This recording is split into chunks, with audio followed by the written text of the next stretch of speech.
আমি মাইয়েতকে কেন্দ্র করে প্রচলিত বেদাতের উপরে আলোচনা করে আসছি। গত আলোচনার সাথে আজকে আবারও এই বিষয়টির উপরেই আরও আলোচনা করব ইনশাআল্লাহ। আল্লাহ রাব্বুল আলামিন আমাদের ভুল ভ্রান্তিগুলো সহি সুন্নায় যা নাই এমন অনেক কাজ করে আসছি যেগুলো করলে নেকির পরিবর্তে বরং পাপ হবে, অন্যায় হবে। এর জন্য অনেক ভয়ঙ্কর শাস্তির মুখোমুখি হতে পারে। কাজেই এই এমন বিষয়গুলো সম্পর্কে আমি সাধারণত কয়েক জুমা থেকে সতর্ক করে আসছি। তো অবশিষ্ট আলোচনা আজকে করবেন ইনশাআল্লাহ। আল্লাহ রাব্বুল আলামিন সূরাতুন নিসায়ের ৮০ নম্বরে আয়াতে বলেছেন, যে ব্যক্তি রাসূলের অনুসরণ করলো সে আল্লাহ তাআলারই অনুসরণ করলো। সূরা মুহাম্মাদের ৩৩ নম্বর আয়াতে বলেছেন যে, হে বিশ্বাসীরা, তোমরা আল্লাহর অনুসরণ করো এবং রাসূলের অনুসরণ করো। সূরা আন-নূরের ৬৩ নম্বর আয়াতে বলছেন যে, ফালাহযারিল্লাযীনা ইখালিফুনা আন আমরিহি, যারা রাসূলের আদেশের বিরোধিতা করে, যারা রাসূল সাল্লাল্লাহু আলাইহি ওয়াসাল্লামের আদেশের কাজের মুখালিফ করে, বিরোধিতা করে, তাদের সাবধান হওয়া উচিত, সতর্ক হওয়া উচিত। হয়তো তাদেরকে দুনিয়াতে ফিতনা পেয়ে বসবে। যারা রাসূলের বিরোধিতা করবে, রাসূল সাল্লাল্লাহু আলাইহি ওয়াসাল্লামের বিরোধিতা করার কারণে হয়তো তাদেরকে ফিতনা বলতে সুন্নাহর বিপরীতে যা আছে অর্থাৎ বেদাত তাদেরকে পেয়ে বসবে, অথবা ইউসিবাহুম আযাবুন আলীম, অথবা বেদাত থেকে যদি দুনিয়াতেই তওবা করে না নেয় তাহলে পরকালে তাদেরকে আযাব আলীম, যন্ত্রণাদায়ক শাস্তি হয়তো তাদেরকে স্পর্শ করবে, পাকড়াও করবে, যে কোনো একটি। তো দুনিয়াতে সুন্নাহর খেলাফ করলে দুনিয়াতে তার বিপরীতে বেদাত পেয়ে বসবে। আর এর থেকে ক্ষমা বা তওবা না করেই যারা মৃত্যুবরণ করবে, পরকালে তাদের জন্য যন্ত্রণাদায়ক শাস্তি রয়েছে। কাজেই সুন্নাহ এর বিকল্প কখনোই আমাদেরকে কল্পনাই করা যাবে না। সুন্নাহ আমাদের পুরো জীবনেই প্রতিটি ক্ষেত্রেই সুন্নাহ নিহিত রয়েছে। সুন্নাহর খেলাফ করার আমাদের কোনো সুযোগ নেই। যা সুন্নাহ আছে তা আমরা আঁকড়ে ধরব, তার প্রতি আমাদের মহব্বত থাকবে, ভালোবাসা থাকবে। আর যা সুন্নায় নেই তার প্রতি আমাদের ঘৃণা থাকবে। কাজেই আসুন আমরা এমন বিষয় নিয়ে আলোচনা শুনছি। আমরা মাইয়েতকে কেন্দ্র করে যে বিষয়গুলো শুনে আসছি, আজকে যা শুরু করব তা হচ্ছে মুমূর্ষু ব্যক্তিকে কেন্দ্র করে বা মাইয়েতকে কেন্দ্র করে একটি বিষয় আমার ছাড়া পড়ে গেছে। সেটা হচ্ছে যে মৃত ব্যক্তিকে তালকিন দেওয়া। মাইয়েতের কাছাকাছি যারা থাকবেন, মাইয়েতের আশেপাশে যারা থাকবেন, তাদের কর্তব্য কী, তাদের কি করণীয়, মাইয়েতকে কেন্দ্র করে কি করণীয় হচ্ছে কালিমাতুত তাওহীদ মাইয়েতের মুখ থেকে বের করার চেষ্টা করা। রাসূলুল্লাহ সাল্লাল্লাহু আলাইহি ওয়াসাল্লাম বলেছেন, সহিহ মুসলিমের হাদিসে আসছে 917 নম্বর হাদিসে আবু হুরায়রা থেকে বর্ণিত, আল্লাহ রাসূল বলেছেন, লাক্কিনু মাউতাকুম লা ইলাহা ইল্লাল্লাহ, তোমরা তোমাদের মাইয়েতকে, মৃতদেরকে লা ইলাহা ইল্লাল্লাহ বলাও। আবু দাউদের সহিহ সনদে হাদিস আসছে 3116 নম্বর হাদিসে আসছে। ইমাম আহমদ নিয়ে এসেছেন 22034 নম্বর হাদিসে। আল্লামা আলবানী হাদিসটিকে সহিহ বলেছেন।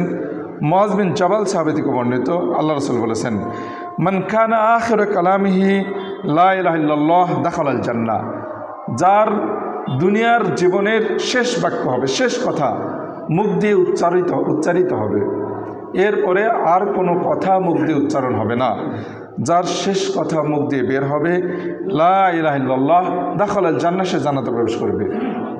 আমরা এই বিষয়টি জানি। কাজেই এই বিষয়টিকে সামনে রেখে মাইয়েতের আশেপাশে যারা থাকবে, মাইয়েতের প্রিয় ব্যক্তি যারা, আত্মীয় স্বজন যারা, আপনজন যারা, মাইয়েতের কাছাকাছি যারা থাকবে তাদের করণীয় কি? তাদের করণীয় হচ্ছে মৃত ব্যক্তিকে কালেমাতুশ শাহাদা অর্থাৎ কালেমাতু আত-তাইয়্যিবা বা কালেমা তাওহীদ যেটা আর কি, সেই কালেমাতুত তাওহীদ মাইয়েতের মুখ থেকে বের করা। কালেমাতুত তাওহীদ মাইয়েতকে বলার চেষ্টা করতে হবে। আশেপাশে এলোমেলো কোনো শব্দ, কোনো বাক্য, কোনো হট্টগোল হইচই কোনো কিছু করা যাবে না। ব্যাপারে সাবধান থাকতে হবে। অপ্রয়োজনীয় কান্নাকাটি, চিৎকার, মাইয়েত বুঝতে পারছে যেসব চিৎকার, যে চিৎকার কান্নাকাটি মাইয়েত দেখলে মাইয়েত তার ভিন্ন রকম একটা দুশ্চিন্তায় তিনি পড়ে যেতে পারেন। এরকম কোন পরিবেশ মাইয়েতের আশেপাশে সৃষ্টি করা থেকে, তৈরি করা থেকে বিরত থাকার চেষ্টা করতে হবে এবং মাইয়েতের মুখ থেকে লা ইলাহা ইল্লাল্লাহ এ বাক্যটি বলার চেষ্টা করতে হবে। একবার যদি মাইয়েত মুখ থেকে এই কথাটি বলে তাহলে আর তাকে কোনো কথা বলা যাবে না, তার মুখ থেকে কোনো কথা বলার চেষ্টা করা যাবে না, তার সাথে কথা বলা যাবে না। মনে করে ভাবতে হবে যে এই বাক্যটাই যেন তার শেষ বাক্য হয়। আর আমাদের প্রত্যেকেরই চাওয়া হবে, মাইয়েতের আশেপাশে যারা উপস্থিত থাকবে তাদের তো চাওয়া একটাই যে তিনি মৃত্যুর পরে যেন জান্নাতে যান। কাজেই এই চাওয়া, এই আশা, এই বাসনা আমাদের মধ্যে থাকার প্রবল ইচ্ছা থাকতে হবে, ব্যাপক একটা অত্যন্ত দৃঢ় ইচ্ছা থাকতে হবে, যে কারণে আমাদের এই চেষ্টা করতে হবে যে মাইয়েতের মুখ থেকে যেন শেষ বাক্য এটাই হয়, আর কোনো শব্দ যেন বের না হয়। অপ্রয়োজনে অন্য কোনো কথা বলা যাবে না মাইয়েতের সাথে। আসুন, নিতান্তই যদি কোনো প্রয়োজনীয় কথা থাকে, মাইয়েতের মৃত্যু হয়তো যদি মনে করা যায় যে, যদি বোঝা যায় যে এখনও হয়তো তিনি মারা যাবেন না, আলামত যেগুলো পাওয়া যাচ্ছে আর কি, আলামতে হয়তো বোঝা যায় যে না তিনি হয়তো আরও দেরিতে মারা যাবেন বা এখন নয়, তাহলে যদি প্রয়োজনীয় কোনো বিষয় থেকে থাকে মাইয়েত, যেগুলো তার হয়তো নসিহাত যদি থাকে, তার ওসিয়ত যদি থাকে, তার যদি ঋণ থাকে, এমন কোনো বিষয়ে যদি তিনি সুস্থ মস্তিষ্কের, তার ব্রেন সচল আছে, তিনি কথা বলতে পারছেন, তাহলে এমন যদি তার মাইয়েতের পক্ষ থেকে যদি প্রয়োজনীয় কোনো কথা থাকে তাহলে তিনি সেটা সেরে নেয়ার পর তার মুখ থেকে শেষ বাক্যটাই বের করার চেষ্টা করতে হবে। আমরা আল্লাহ সাল্লাল্লাহু আলাইহি সাল্লামের হাদিসের থেকে বুঝতে পারছি যে আল্লাহ রাসূল সাল্লাল্লাহু আলাইহি সাল্লাম তিনি তার উম্মতের ব্যাপারে কত সচেতন ছিলেন যে মানুষরা যেন জান্নাতে যায়। জান্নাতে যাওয়ার সারা জীবন যদি কোনো ব্যক্তি অন্যায় করে থাকে, হয়তো মুসলিম দাবিদার কিন্তু তার শেষ বাক্য যদি লা ইলাহা ইল্লাল্লাহ হয় তাহলে সে জান্নাতে যাবে। এখানে আমাদের নানা রকম প্রশ্ন থাকতে পারে, কথা থাকতে পারে, তবে হুকুকুল ইবাদ যেগুলো রয়েছে, বান্দাদের অধিকার যেগুলো আছে, এই বান্দাদের অধিকারগুলো আল্লাহ রাব্বুল আলামিন ক্ষমা করবেন না। এর জন্য শাস্তি যদি তওবা তিনি না করে থাকেন, বান্দাদের সাথে যদি তিনি মিটে না নিয়ে থাকেন, তাহলে এ ব্যাপারে তাকে প্রশ্নের মুখোমুখি হতে হবে। আর আল্লাহর অধিকার যেগুলো আছে আল্লাহ রাব্বুল আলামিন সেগুলো ক্ষমা করে দেবেন কালিমাতুত তাওহীদ মুখ থেকে বের করার কারণে। এছাড়া আল্লাহ রাব্বুল আলামিন আল্লাহ ভালো জানেন যে ব্যক্তির শেষ বাক্য লা ইলাহা ইল্লাল্লাহ হবে তিনি জান্নাতি হবেন বলে আমরা আশাবাদী। এটা বেশি আমাদের আশাবাদী থাকবো, আমরা বেশি আশাবাদী থাকবো। আমরা কাউকে জান্নাতের সার্টিফিকেটও দেব না। কাজেই আমরা এই দিক থেকে সাবধান থাকব। আসুন, কালিমাতুত তাওহীদের গুরুত্ব আমরা বুঝতে পারলাম। কালিমাতুত তাওহীদের গুরুত্ব এত বেশি যে এই বাক্যটি যদি কারো মুখ থেকে শেষবার বের হয় তাহলে তার জন্য জান্নাতের আশা করা যায়। আল্লাহ রাব্বুল আলামিন আমাদেরকে এই বিষয়টি ভালোভাবে উপলব্ধি করে আমাদের মাইয়েতের ব্যাপারে আমরা যেন সচেতন থাকি, সজাগ থাকি।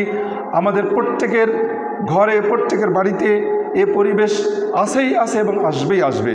কাজে আমাদের নিজেদের বিষয়ে শিক্ষা নেওয়া উচিত।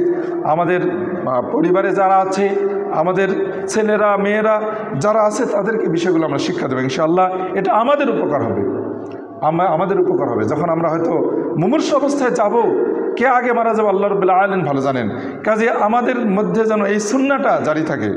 আল্লাহ রাব্বুল আমাদেরকে সে তৌফিক দান করুন, সকল বলে আমিন। এরপরে মাইয়েতের ব্যাপারে একটি বিশেষ বিষয় রয়েছে, তা হলো স্বামী স্ত্রীকে এবং স্ত্রী স্বামীকে গোসল দিতে পারবে না, এমন ধরনের প্রচলিত রয়েছে আমাদের দেশে। এমনকি আমি আমি যেখানে আছি নান্দারি দারুল হুদা কামিল মাদ্রাসা, সেখানকার একজন প্রভাষক রয়েছেন, আরবি প্রভাষক। তিনি একজন আলেমও বটে। তার স্ত্রী অ্যাক্সিডেন্ট করে মারা গিয়েছিলেন। তিনি বলতেছেন তার স্ত্রী মারা যাওয়ার পর পাড়া প্রতিবেশীরা বা পাড়ার মহিলারা তার স্ত্রীকে তাকে দেখা করতে দেবে না, তার স্ত্রীর সাথে তাকে দেখা করতে দেবে না, তার স্ত্রীর কাছে তাকে যেতে দেবে না। তো এটি একটি আশ্চর্য বিষয় যে বিষয়ে কোরআন হাদিসে যে বিষয়ে কোনো সতর্কতা নেই, কোনো কথা নেই, বরং তার বিপরীতটা রয়েছে। বিপরীত কি রয়েছে দেখুন। আল্লাহ সাল্লাম তিনি হাদিসটি ইমাম আহমদ নিয়ে এসেছেন, 25,380 নম্বর হাদিস আসছে।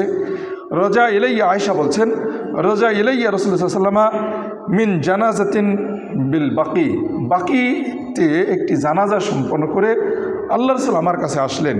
ওয়ানা আজিদু সুদাআন ফি রাসি, তখন আমি আমার মাথায় প্রচণ্ড ব্যথা অনুভব করছিলাম।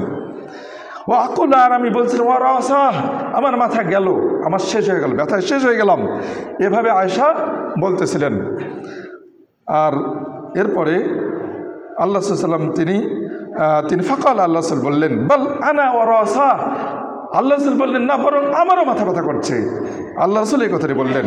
ফাকাল, এরপর বললেন আল্লাহ রাসূল যে মা দররুকে লাউ মিত্তি ক্বাবলি ফাগাসসালতুকে ওয়া কাফফানতুকে সুম্মা সাল্লাইতু আলাইকা ওয়া দাফানতুকে, যে হে আয়েশা, যদি তুমি আমার আগে মৃত্যুবরণ করো, যদি তুমি আমার আগে মারা যাও, তাহলে আমি ফাগাসসালতুকে, আমি তোমাকে গোসল দেব, ও কাফফানতুকে, আমি তোমাকে কাফন পরাবো, সুম্মা সাল্লাইতু আলাইকা, এবং আমি তোমার জানাজা সালাত আদা করব, আমি ইমামতি করব, ও দাফানতুকে, আমি তোমাকে কবরে নামাবো, আমি তোমাকে দাফন করব।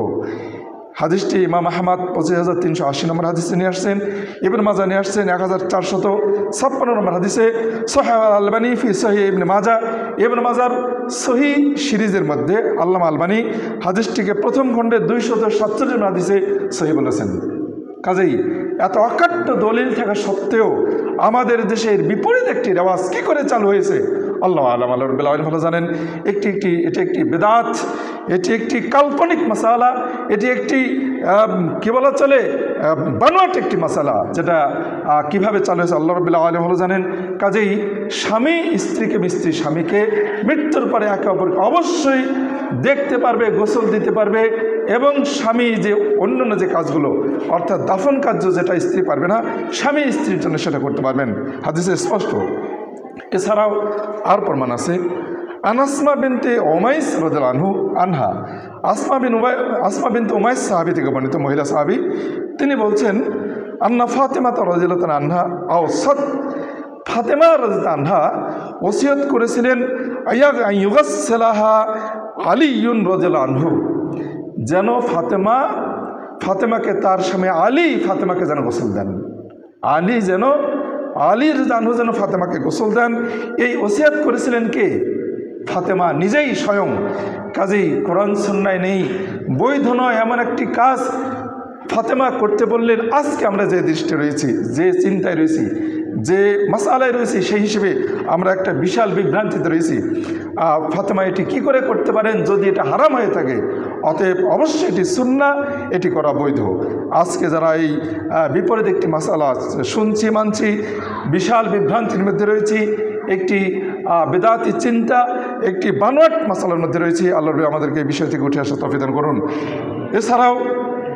এছাড়াও আয়েশা রাদিয়াল্লাহু আনহা বলছেন লাবিস্তাকবালতু মিন আমরি মাস্তাদবারতু মা গাসসালা রাসূলুল্লাহ সাল্লাল্লাহু আলাইহি ওয়াসাল্লাম ইল্লা নিসাউহু।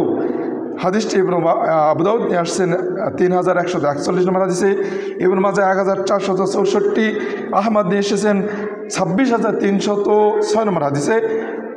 এখানে আয়েশা বলছেন আমি পরবর্তীতে যা জানতে পারলাম, আমি আল্লাহ রাসূলের মৃত্যুর পর এখন আমি পরে যা জানতে পেরেছি, পরে যা বুঝতে পেরেছি, এটা যদি আগে বুঝতে পারতাম তাহলে মা গাসসালা রাসূলুল্লাহ, আল্লাহ রাসূলকে তার স্ত্রীরা ছাড়া কেউ গোসল দিত না। এটি আয়েশা বলছেন। কাজেই আমাদের কাছে এটি অকাট্যভাবে প্রমাণিত যে স্বামী স্ত্রীকে এবং স্ত্রী স্বামীকে একে অপরকে গোসল দেওয়াটাই বেশি নিরাপদ এবং বেশি সুন্দর। কাজেই একটি বানোয়াট বিভ্রাট কিছু যুক্তি, কিছু চিন্তা মাথায় নিয়ে এসে এই মাসালাটি এইভাবে যারা নিষেধ করেছেন এই কাজটি থেকে, অবশ্যই এটি সুন্নাহ বিরোধী। আমরা এই ধরনের কাজ থেকে বিরত থাকব। আসুন আমরা সুন্নাহ মানব, হাদিসে যা আছে তাই মানব, হাদিসে যেটা নাই কখনো তার প্রতি আমাদের কোনো দরদ নাই। আসুন এরপরে আমরা যেটা দেখি, জানাজা পড়ার সময় মৃত ব্যক্তি ভালো ছিল না মন্দ ছিল, খারাপ ছিল, এ বিষয়ে জিজ্ঞেস করা হয়। আচ্ছা বলুন তো, অনেক মানুষের সামনে যদি কারো সম্পর্কে জিজ্ঞেস করা হয় যে ইনি ভালো ছিলেন না খারাপ ছিলেন, কেউ কি খারাপ ছিল এ কথাটি বলবে? কখনো বলবে না। দ্বিতীয়ত, এই যে জিজ্ঞেস করতে হবে, এটা পেল বা কোথায়, কে পেল, মানে কোথায় পেল, কিভাবে আসলো? আল্লাহ রাসূলকে মাইয়েত সম্পর্কে জিজ্ঞেস করতে বলেছেন। এটা একটি বানোয়াট বিষয়, এটি একটি বিভ্রান্ত। মূলত হাদিসে ভিন্ন একটি বিষয় আসছে, সেটা হচ্ছে যে মাইয়েতকে কেন্দ্র করে সাহাবীরা তার প্রশংসা করছিল। এক মাইয়েত যাচ্ছিল, সাহাবারা প্রশংসা করলেন, আল্লাহ রাসূল বললেন অজাবাত অজাবাত। আবার একটু পরে আরেকটি মাইয়েতকে নিয়ে আসা হলো, ভৌতিক্রম করা হলো। সেই মাইয়েত সম্পর্কে সাহাবারা যে বললেন, তার দোষ ত্রুটি তার বলছিলেন, অনেকে দোষ ত্রুটি বলছিলেন। তখন আল্লাহ রাসূল বললেন অজাবাত। সাহাবারা জিজ্ঞেস করলেন কি আবশ্যক হয়ে গেল, দুটি মাইয়েতকে কেন্দ্র করে আপনি একই রকম মন্তব্য করলেন, অজাবাত কি আবশ্যক হলো? তখন আল্লাহ রাসূল সাল্লাল্লাহু আলাইহি ওয়াসাল্লাম বললেন যে প্রথম মাইয়েতকে নিয়ে যে প্রশংসা করা হচ্ছিল, তার ভালো কথা বলা হচ্ছিল, তো অজাবাত লাহুল জান্নাহ, মানে তার জন্য জান্নাত আবশ্যক হয়ে গেল। আর দ্বিতীয় যে ব্যক্তি যার দোষ ত্রুটি বর্ণনা করা হচ্ছিল, আল্লাহ রাসূল বললেন এই মাইয়েতের জন্য জাহান্নাম আবশ্যক হয়ে গেল। অর্থাৎ কোনো ব্যক্তি যদি ভালো থাকে, যদি তার গুণাগুণ ভালো থাকে, যদি তিনি মানুষের উপকারী হয়ে থাকেন, যদি তিনি দিনদার হয়ে থাকেন, পরেজগার হয়ে থাকেন, তাহলে এমন ব্যক্তির ব্যাপারে মানুষের কাছ থেকে জোর করে স্বীকৃতি নেওয়ার কোনো সুযোগ, কোনো প্রয়োজন নাই। আবার যে ব্যক্তি খারাপ, যে ব্যক্তি দুষ্ট, যে ব্যক্তি ঠকবাজ, যে ব্যক্তি সমাজের মধ্যে বেঁচে থাকার কারণে মানুষ অতিষ্ঠ, এমন ব্যক্তির ব্যাপারে হাজারো সাক্ষ্য নেওয়া হোক না কেন, অবশ্যই ওই ব্যক্তির ব্যাপারে মানুষ মনে মনে অবশ্যই তার ব্যাপারে খারাপ কিছুই কল্পনা করবে। কাজেই এইভাবে জোর করে সাক্ষ্য নেওয়ার মাধ্যমে কোনো ব্যক্তির জান্নাতে যাওয়ার সুপারিশ নেওয়া বা জাহান্নামে যাওয়ার সুপারিশ নেওয়ার কোনো সুযোগ নাই, এর কোনো প্রয়োজন নেই। কাজেই এটি একটি বানোয়াট প্রথা আমরা যেটা করে আসছি। অতএব আমরা জানাজাকে সামনে রেখে এ ধরনের প্রশ্ন করব না। এই বেদাতি একটি প্রথা, আমরা এই বেদাতিভাবে আমরা কখনোই কোনো কিছু করব না। আসুন এরপরে যে বিষয়টি আসছে সেটা হচ্ছে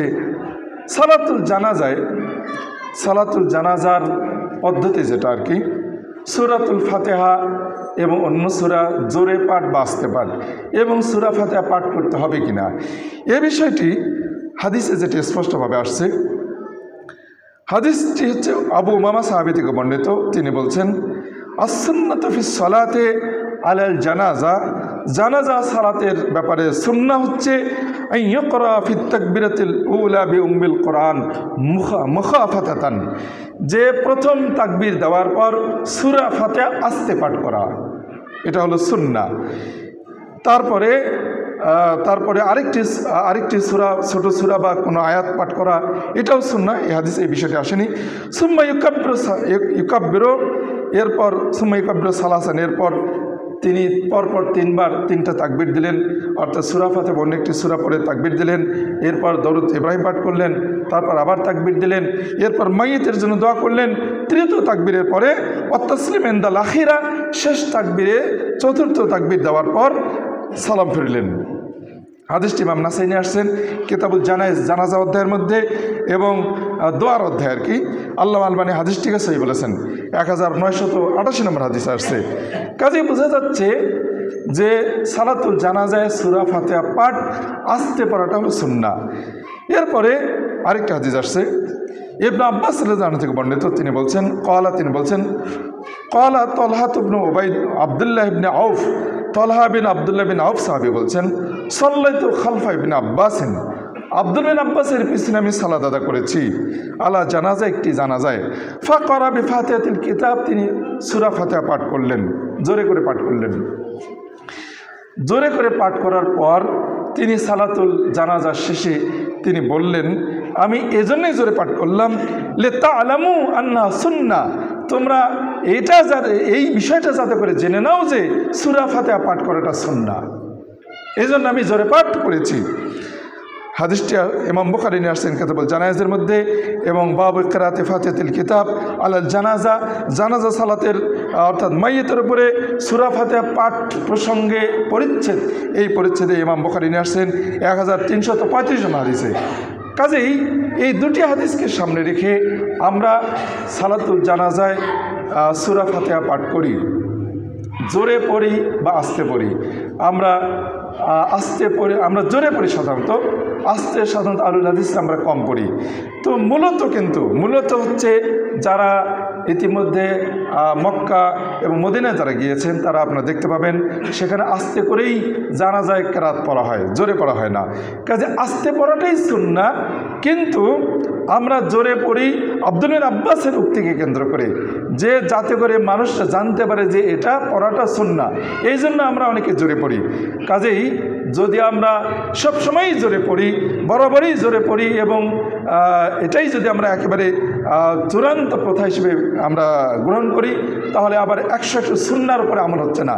কাজে আমরা কি করব, মুসল্লিদেরকে হয়তো বোঝানোর চেষ্টা করব যে আমরা সূরা ফাতিহা পাঠ করছি, এরপরে আরেকটা সূরা পড়ছি, আর দোয়াগুলো আমরা যখন পড়ছি, যেহেতু এর পেছনে একটি কারণ রয়েছে, বিশেষ কারণ, সেটা হচ্ছে যে সালাতুল জানাজার যে দোয়াগুলো আসছে আম মানুষ এগুলো জানেন না, না জানার কারণে আমরা জোরে পড়ি যাতে করে সাধারণ মানুষরা তা শুনে তারা পড়তে পারেন, এই জন্য আমরা জোরে বলি সাধারণত। কিন্তু সুন্নাহ হচ্ছে আস্তে পড়া। কাজে আমাদের সকলের শেখা উচিত, জানা উচিত, যারা সালাতুল জানাজার যে দোয়াগুলো আসছে এগুলো সবগুলো আমাদের মুখস্থ করা উচিত। আর একেবারে যে পরিপূর্ণ সুন্নাহ যেটা, সেটার উপর আমল করবে ইনশাআল্লাহ। সূরা ফাতিহা পাঠ যেমন সুন্নাহ, এটা আস্তে পড়াটাও সুন্নাহ। যদি আমরা একটু জোরে পড়ি বা মুসল্লিদেরকে শোনাই, সেটাও সাহাবার আমল, আব্দুল্লাহ আব্বাস সেটা করেছেন। কাজে ইনশাআল্লাহ সেটাও সুন্নাহ বিরোধী হবে না। কাজে আমরা ইনশাআল্লাহ যেটা হাদিসে আসছে সাহাবাদের আমল এবং আল্লাহ রাসূলের আমল যেটা, সেটা আমরা করার চেষ্টা করব। আল্লাহ রাব্বুল আমাদেরকে সে তৌফিক দান করুন, সকল বলে আমিন। যারা সূরাতুল ফাতিহা পাঠ করেন না তাদের ব্যাপারে আমরা কঠোরতা আরোপ করব না, বলবো না যে তাদেরকে কথা বলবো না সূরা ফাতিহা পাঠ না করার কারণে জানাজা হলো না, এই কথাটা আমরা বলবো না। তাদের সাথে অপ্রয়োজনীয় তর্কে কখনো জড়িয়ে যাব না। তাদেরকে আমরা নরমভাবে বোঝানোর চেষ্টা করব, এই বিষয়টি আমরা তাদেরকে জানানোর চেষ্টা করব, কিন্তু আমরা বলবো না যে জানাজা সালাত হলো না। আলেমগণ এটি তারা কখনো এইভাবে বলেননি যে তাদের জানাজা সালাত হলো না, যারা সূরা ফাতিহা পাঠ করবে না জানাজা হবে না, এ কথাটা তারা বলছেন না। কাজে আমরা এভাবে বলবো না ইনশাআল্লাহ। আল্লাহ রাব্বুল আমাদেরকে এই বিষয়টি বোঝার, আমল করার তৌফিক দান করুন, সকল বলে আমিন। এরপরে এরপর মাইয়িতকে কেন্দ্র করে আর যে বিষয়গুলো আসছে সেটা হলো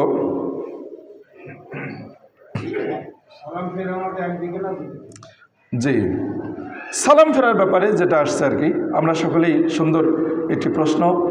সালাম ফেরার ব্যাপারে সালাতুল জানাজা শেষে আমরা সাধারণত দুদিকে সালাম ফিরি, কিন্তু আল্লাহ রাসূল সাল্লাল্লাহু আলাইহি ওয়াসাল্লামের জীবদ্দশায় এমনকি আশারা মুবাশশারা যারা রয়েছেন, বা অর্থাৎ জান্নাতে সুসংবাদপ্রাপ্ত 10 জন সাহাবী এবং অনেক সাহাবী, তারা যে হাদিস, এই বিষয়ে যত হাদিস নিয়ে আসছেন সমস্ত হাদিস, এমনকি আল্লাহ রাসূল সাল্লাল্লাহু আলাইহি ওয়াসাল্লামের সারা জীবনের যে আমল, সেটা হচ্ছে সালাতুল জানাজায় শুধুমাত্র ডান দিকে সালাম ফিরেছেন, দুদিকে সালাম ফেরেননি।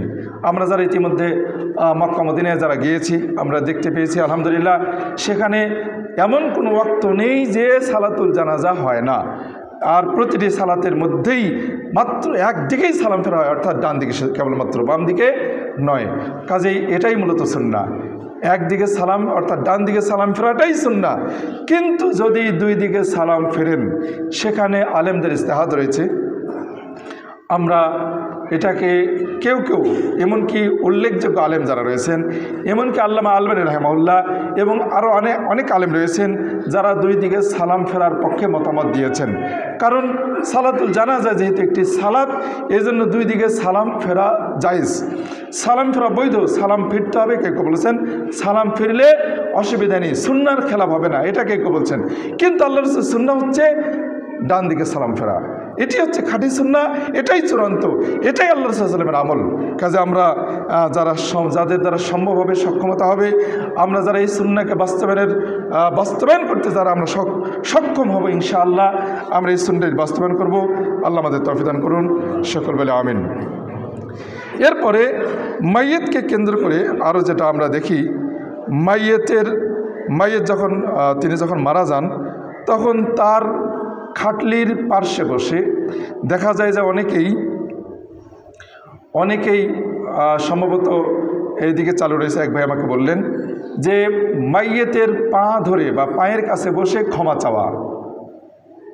ক্ষমা চান, স্বামী হলে স্ত্রী বা স্ত্রী হলে স্বামীর কাছে, বা এ ধরনের ছেলেরা তার বাবার কাছে, এ ধরনের মাইয়েতের পায়ের কাছে বসে ক্ষমা চাওয়া বা মাথার কাছে, যেখানে ক্ষমা চাওয়া আর কি। মাইয়েতের কাছে মৃত্যুর পরে ক্ষমা চাওয়ার রেওয়াজ এটি নাই, এটা সুন্নাহ নয়। সুন্নাহ হচ্ছে আগেই যদি কোনো সমস্যা থাকে, যদি কেউ কারোর সাথে পাওনা নেওয়া থাকে বা কোনো বেয়াদবি থাকে, কোনো অধিকার যদি খর্ব হয়ে থাকে, তাহলে সেটা আগেই মিটে নিতে হবে, মৃত্যুর আগেই মিটে নিতে হবে, মৃত্যুর পরে আর কোনো সুযোগ নাই। কাজেই আমরা যারা এই কাজটা করি এটা অবশ্যই ভুল করি। আসুন আল্লাহ রাব্বুল আমাদেরকে এই বিষয়টি বুঝে, এই বিষয়গুলো ভালোভাবে খেয়াল করে এই বিষয়ের উপরে আমল করার তৌফিক দান করুন, সকল বলে আমিন। এরপরে আমাদের যে বিষয়টি লক্ষণীয় বিষয় সেটা হচ্ছে মাইয়েতের জন্য আমরা যেটা করে থাকি যে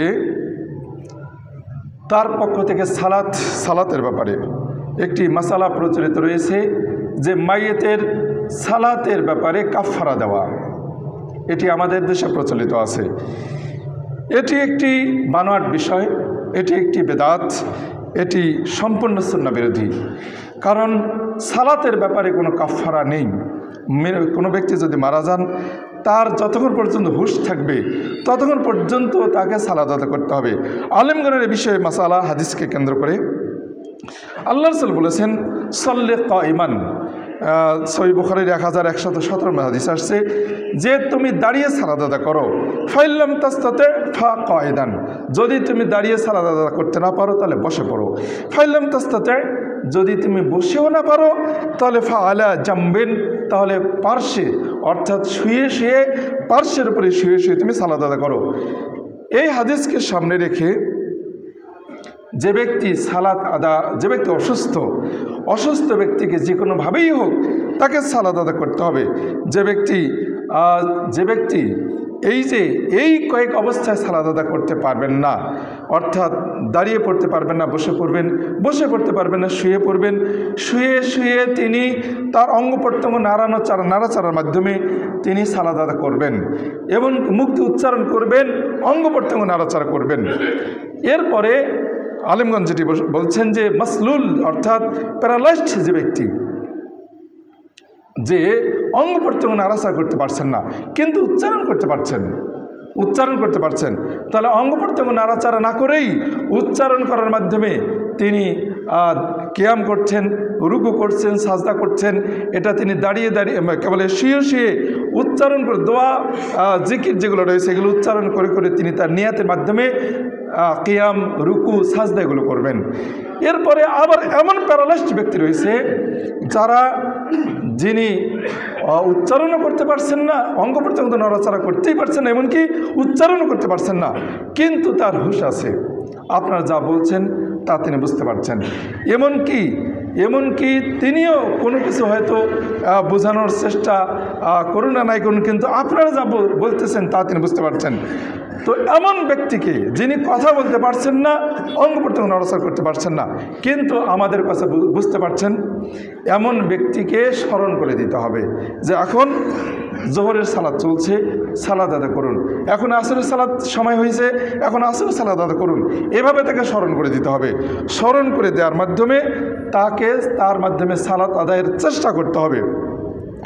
আল্লামা ইবনে উসাইমিন রাহিমাহুল্লাহ তিনি বলেছেন, মাথা আমরা সাধারণত, এটা নির্দিষ্ট কোনো পদ্ধতি আসেনি, সাধারণত উত্তর দিকে মাথা করে তাহলে কেবলামুখী হওয়াটা সহজ হয়, আমরা এভাবে শুয়ে সালাত আদায় করতে পারবো ইনশাআল্লাহ। এছাড়াও মাইয়েত যদি যেভাবে তার সুবিধা হয় আর কি, সাধারণত ওরকম যদি পরিবেশ না থাকে তাহলে যেখানেই থাক যেভাবে থাকুন না কেন তিনি পড়তে পারবেন। কিন্তু যদি সুবিধা হয় উত্তর দিকে মাথা করে কেবলামুখী হয়ে, অথবা পূর্ব দিকে মাথা করে কেবলার দিকে মুখ করে এভাবে সালাত আদায় করতে পারেন, যেভাবে হোক না কেন ইনশাআল্লাহ। তো যেভাবে সুবিধা হবে আর কি। এরপরে ইবনে উসাইমিন রাহিমাহুল্লাহ তিনি বলছেন যে তিনি বলছেন যে ফাত্তাকুল্লাহ মাস্তাতা'তুম, আল্লাহ রাব্বুল আলামিন সূরাত তাগাবুনের 16 নম্বর আয়াতে নিয়ে আসছেন যে ফাত্তাকুল্লাহ মাস্তাতা'তুম, আল্লাহ রাব্বুল আলামিনকে সাধ্যমতো ভয় করো। কাজেই আমরা অনেক সময় দেখে থাকি আমাদের অসুস্থ ব্যক্তি যখন, আমাদের আত্মীয়রা বা আমাদের নিকটতম ব্যক্তি কেউ যদি অসুস্থ হন, তাহলে তাকে সালাত আদায়ের ব্যাপারে আমরা সাধারণত সচেতন থাকি না, বা আমরা চিন্তা করি না। আমরা মনে করি যে তাকে সালাত আদায় করতে হবে না, এটা আমরা মনে করি। অথচ অসুস্থ ব্যক্তির মাধ্যমে আমরা সব কিছু করছি, মানে তিনি সব কিছু করছেন কিন্তু সালাত আদায় করছেন না। আমি গতকালকে এক অসুস্থ ব্যক্তিকে দেখতে গিয়েছিলাম, তার প্রস্রাবের সমস্যা, তো পাইপ লাগানো আছে। তো এই পাইপ লাগানো অবস্থায় তিনি সালাত আদায় করবেন কিনা, মসজিদে যাবেন কিনা, এই তার প্রশ্ন। তিনি কীভাবে সালাত আদায় করবেন? আমি বললাম যে যদি আপনার পাইপ লাগানো অবস্থায়, যে ক্যাথেটার যেটা আর কি, এটা লাগা থাকা অবস্থায় যদি আপনি মসজিদে গেলে আপনার প্রস্রাব যদি চারদিকে ছড়িয়ে ছিটে না যায়, যদি আপনি যেখানে বসেন সেখানে যদি ময়লা হওয়ার শঙ্কা না থাকে, তাহলে আপনি মসজিদে যেতে পারবেন, কোনো অসুবিধা নেই ইনশাআল্লাহ। আর আপনার যেভাবে সুবিধা হয়, বসে হোক দাঁড়িয়ে হোক, যেভাবে সুবিধা হয় আপনার সুবিধা মতো আপনি সালাত আদায় করতে পারবেন। কাজেই অসুস্থ ব্যক্তি, আমরা সাধারণত আমাদের বাড়িতে যদি অসুস্থ হয়, অসুস্থ ব্যক্তিকে সালাত আদায় করতে হবে এটা আমরা মাথায় রাখি না, এটা আমরা কল্পনা করি না। সাধারণত অসুস্থ ব্যক্তির ব্যাপারে আমরা উদাসীন থাকি, কিন্তু আমাদেরকে ভাবতে হবে যে এই অসুস্থতায়, এই রোগেই ওই অসুস্থ ব্যক্তি মৃত্যুবরণ করতে পারেন, মারা যেতে পারেন। যদি মারা যান তাহলে যে কারণে মাইয়েতের সালাত কাজা হয়ে গেল, 1 দিন হোক, 2 দিন হোক, 5 দিন হোক, 10 দিন হোক, 1 মাস হোক, অনেক ব্যক্তি রয়েছে, অনেক মানুষ রয়েছেন যে অসুস্থ অবস্থায় হয়তো মাসের পর মাস বা বছর পর্যন্ত অসুস্থ আছেন। তো এমন ব্যক্তির ব্যাপারে আমরা উদাসীন থাকি, সালাত আদায় করার চেষ্টা করি না। এখানে যারা কাছাকাছি থাকবেন, আত্মীয় স্বজন থাকবেন, তাদের জন্য করণীয় কর্তব্য যে অসুস্থ ব্যক্তিকে সালাত আদায় করানো, তাকে সময়গুলো বলে দেওয়া, তাকে বুঝিয়ে দেওয়া, এটা হলো তাদের দায়িত্ব। যদি তারা এই দায়িত্ব পালন না করেন তাহলে তারা অবশ্যই ক্ষতির মধ্যে পড়বেন, তাদের পাপ হবে।